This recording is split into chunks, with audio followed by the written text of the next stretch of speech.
ರಾಜಕೀಯ ಬೆಳವಣಿಗೆಗಳನ್ನು ಗಮನಿಸೋಣ. ಒಂದ್ ಕಡೆ ಇವತ್ತು ಸದನದಲ್ಲೂ ಕೂಡ ಅಷ್ಟೇ, ಹೊರಗಡೆನೂ ಕೂಡ ಅಷ್ಟೇ, ಸಚಿವ ಬಿ ನಾಗೇಂದ್ರ ರಾಜೀನಾಮೆಯನ್ನ ಪಡೆದುಕೊಳ್ಳಬೇಕು, ಕೊಡಬೇಕು ಅಂತ ಬಿಜೆಪಿ ನಾಯಕರು ಪಟ್ಟು ಹಿಡಿದು ಕೂತಿದ್ದಾರೆ.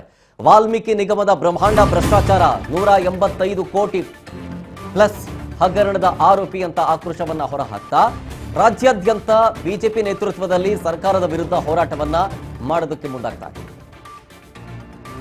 ಬೆಂಗಳೂರು ಗ್ರಾಮಾಂತರ ಬಿಜೆಪಿ ಕಾರ್ಯಕರ್ತರಿಂದಲೂ ಕೂಡ ಪ್ರೊಟೆಸ್ಟ್ ಆಗಿದೆ. ಜಿಲ್ಲಾಧಿಕಾರಿಗಳ ಕಚೇರಿಯ ಮುಂದೆ ಅನಿರ್ದಿಷ್ಟಾವಧಿ ಧರಣಿಯನ್ನ ಮಾಡಲಾಗಿದೆ. ಭ್ರಷ್ಟ ಕಾಂಗ್ರೆಸ್ ಸರ್ಕಾರ ಅಂತೇಳಿ ಧಿಕ್ಕಾರವನ್ನ ಕೂಗಿ ಆಕ್ರೋಶವನ್ನ ಹೊರಹಾಕ್ತಾ ಧರಣಿಯನ್ನ ಕೈಗೊಂಡಿದೆ. ಈ ಕೂಡಲೇ ಈಗಿಂದೀಗಲೇ ನಾಗೇಂದ್ರ ಅವರು ತಮ್ಮ ಸಚಿವ ಸ್ಥಾನಕ್ಕೆ ರಾಜೀನಾಮೆಯನ್ನ ಕೊಡಬೇಕು ಅಂತ ಬಿಜೆಪಿ ಕಾರ್ಯಕರ್ತರು ಪ್ರತಿಭಟನೆಗಿಳಿದಿದ್ದಾರೆ, ಧರಣಿಗಿಳಿದಿದ್ದಾರೆ.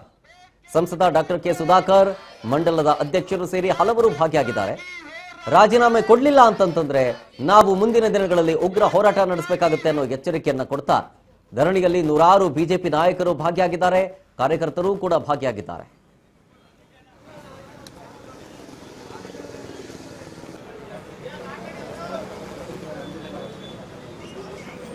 ಭ್ರಷ್ಟ ಸಚಿವ ನಾಗೇಂದ್ರನಿಗೆ ಕೊಡಲೇಬೇಕು, ಕೊಡಲೇಬೇಕು. ದಲಿತ ವಿರೋಧಿ ಕಾಂಗ್ರೆಸ್ ಸರ್ಕಾರಕ್ಕೆ ಕೊಡಲೇಬೇಕು,